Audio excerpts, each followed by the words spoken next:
The leaves are turning, there's a chill in the air, and I have an ingenious way to make mulled crab apple cider for you today. Seriously, this is genius. What we're going to do, this is so easy. We take our crab apples, and just like making crab apple jelly, these are Dolgo crabs here, but there's lots of different ones. You want ones that are going to make a red juice.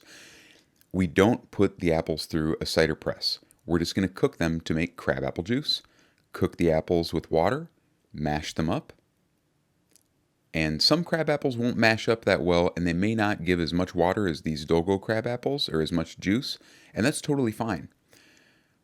Once they're all cooked and kind of mashed up and you can see that you have a nice red juice, we're going to put some cheesecloth in a colander, spray it with a little water. That helps the juice go through, and then put it in there while it's warm. And then we're just going to let it cool until we can handle it. And sometimes it's not recommended to squeeze the cheesecloth. We'll just harvest the juice there. But here I definitely recommend squeezing the cheesecloth because you're going to get like an extra cup or a cup and a half of juice, and that's a lot for this. So just take your juice, and just like mulled cider, we're going to put it into a pot, or you can do this in a slow cooker, just like lots of people like to do. Add some spices. There's some spice bush berries and a cinnamon stick of some good cinnamon.